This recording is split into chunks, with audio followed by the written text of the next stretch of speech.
Bonjour mesdames, messieurs, l'actualité c'est d'abord les fortes manifestations violentes hier à Dakar. Le ministre de l'Intérieur a réagi. Antoine Félix Diome rappelle que tout citoyen se doit de respecter les lois et règlements de ce pays. Concernant le maintien de l'ordre, il s'est voulu clair, indiquant que force doit rester à la loi et que toutes les dispositions seront prises par la République du Sénégal pour qu'il n'y ait plus de débordement dans le cadre des méthodes classiques et techniques de rétablissement de l'ordre. Vous l'avez entendu chez nos confrères de la radio Futur Média. Concernant également cet aspect, le gouverneur de Dakar a réquisitionné hier l'armée.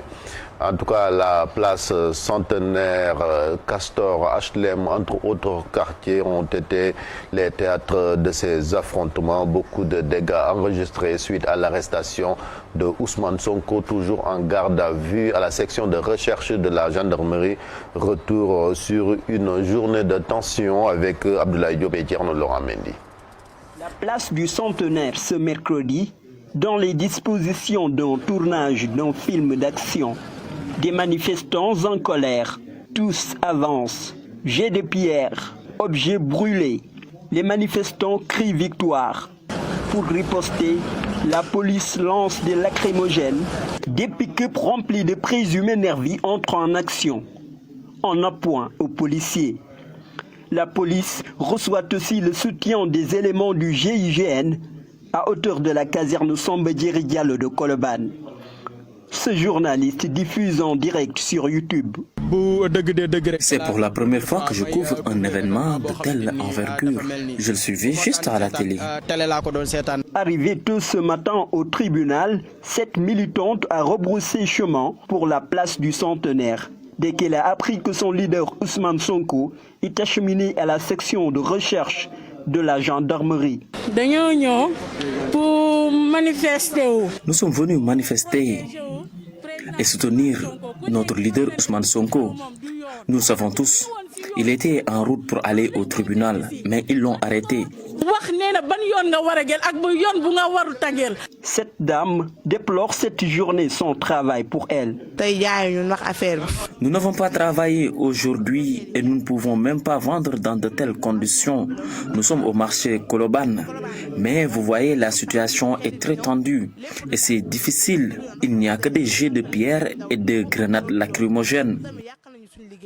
Toute cette avenue, jonchée de pierres et de débris de grenades de lacrymogènes, est progressivement vidée de ses décombres.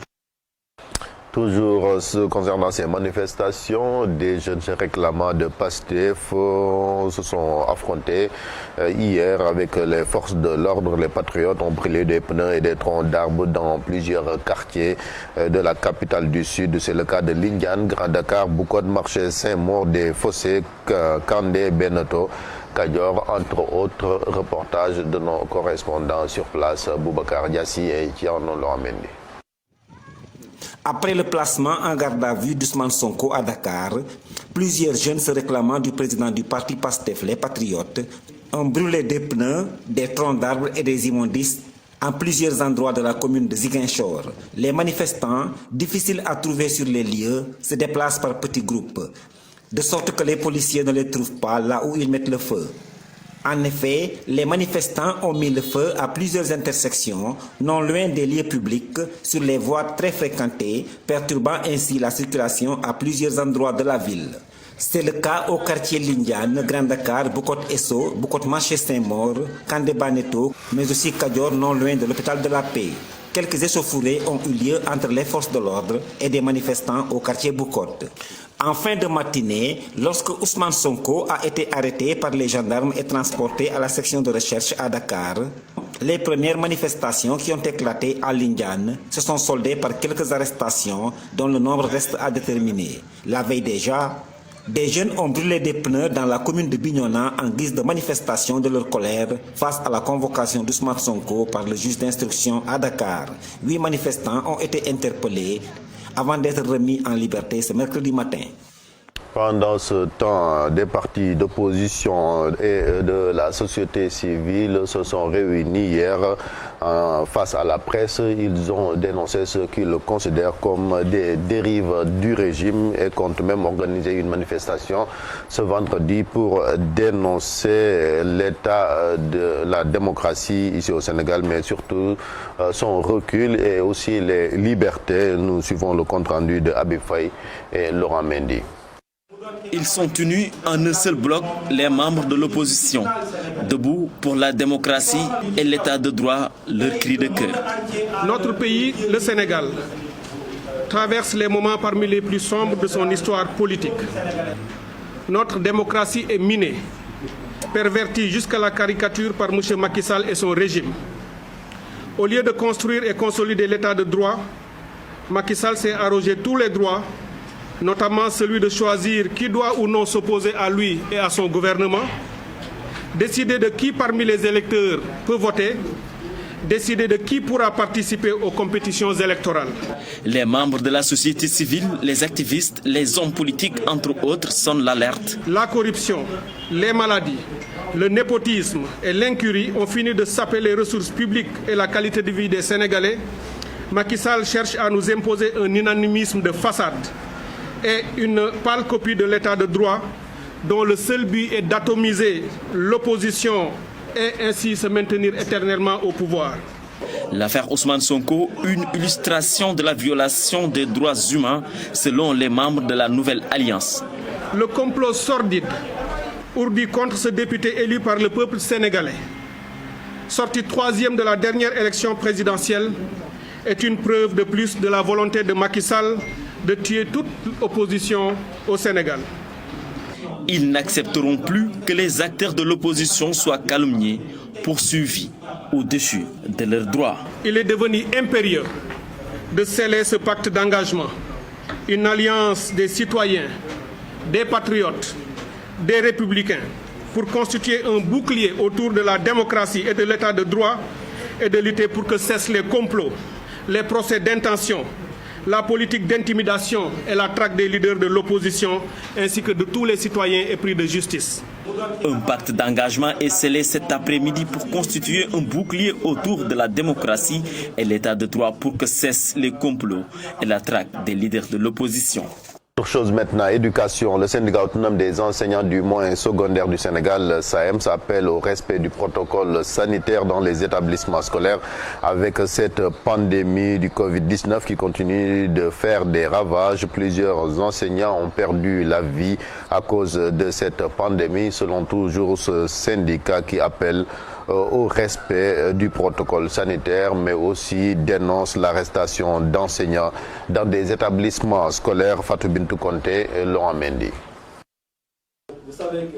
Fait face à la presse, le syndicat autonome des enseignants du moyen et secondaire du Sénégal, SAEMS, pour fustiger le non-respect du protocole sanitaire dans les établissements scolaires du Sénégal et interpelle l'État sur la situation des enseignants souffrant de comorbidité.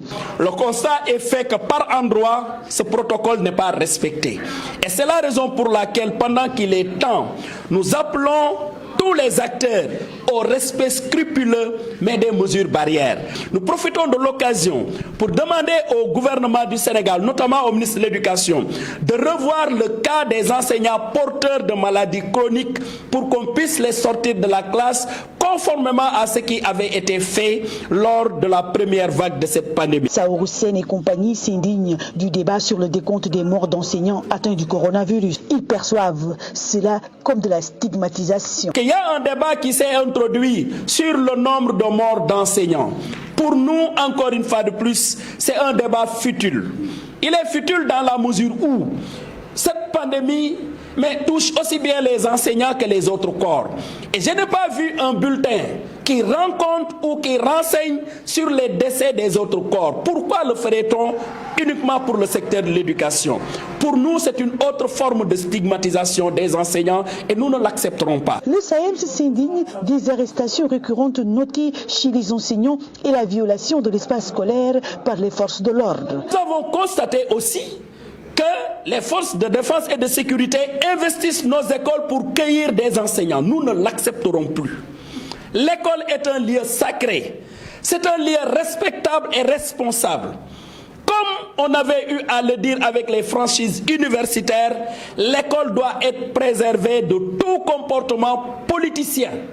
Et c'est la raison pour laquelle nous le demandons au ministre de l'Intérieur d'arrêter tout de suite d'envoyer des forces de sécurité dans nos écoles. Un préavis de grève sera déposé par ces enseignants dans les plus brefs délais pour le respect des accords signés avec le gouvernement. Coordination sénégalaise des acteurs du pèlerinage et de la Oumra appelle à une mobilisation des Sénégalais dans les 14 régions pour barrer la route au Covid-19. Le COSAPO recommande des séances de récital de Coran. Entre autres, nous suivons leur porte-parole Mohamed Mansour Mbaye au micro de Maïmouna Ndiaye. Depuis 2019, nous ne sommes pas partis au pèlerinage.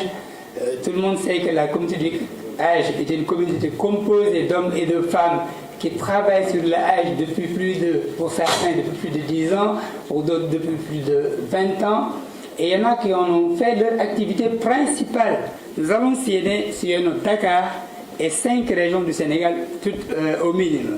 Il a dit d'ailleurs tout à l'heure que nous allons faire les 14 régions du Sénégal. Ça, c'est déjà une innovation qu'on a décidée hier en réunion. Maintenant, dans chaque région, nous allons faire d'abord le tour des mosquées, les sites religieux d'abord, les mosquées, les daras coraniques, certains marchés, certains en tout cas lieux de rassemblement, comme des marchés, des gares routières, etc., où il y a en tout cas des masses, donc des Sénégalais et des Sénégalaises, qui peuvent nous écouter et nous entendre. Et il a dit tout à l'heure, le message d'un imam ou le message d'un prédicateur auprès des populations a un impact aussi fort que le message d'une autorité. On passe maintenant à l'actualité internationale avec vous, Maud Fall. Chérif Dia, donc nous allons parler d'Alassane Ouattara qui s'est rendu à Paris pour discuter avec son homologue français Emmanuel Macron sur les questions africaines telles que le récent sommet du G5 Sahel à N'Djamena. Les chefs d'État s'étaient accordés sur la nécessité d'un mandat plus robuste pour la mission de l'ONU au Mali, la MINUSMA. La visite d'Alassane Ouattara intervient à 3 jours des élections législatives en Côte d'Ivoire. Tension à la frontière entre soldats rwandais et burundais. Ils se sont heurtés au moment où les Rwandais poursuivaient des rebelles. Les deux parties sont néanmoins parvenus à calmer la situation.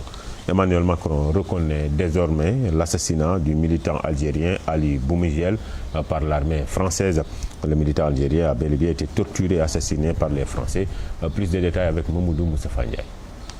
Guerre d'Algérie, Ali Boumedienne a été torturé et assassiné par l'armée française, admet l'Élysée. Le président français Emmanuel Macron a reconnu mardi 2 mars que l'avocat et dirigeant nationaliste Ali Boumedienne avait été torturé et assassiné par l'armée française pendant la guerre d'Algérie en 1957.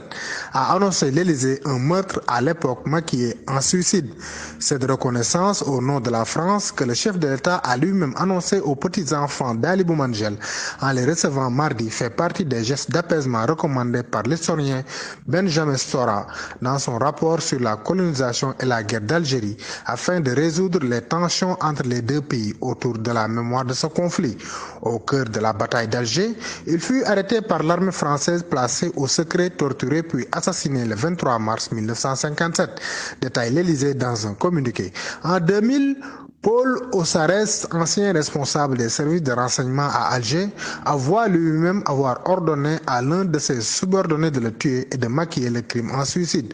Aujourd'hui, le président de la République a reçu au palais de l'Élysée 4 des petits-enfants d'Ali Boumedienne pour leur dire, au nom de la France, ce que Malika Boumedienne aurait voulu entendre.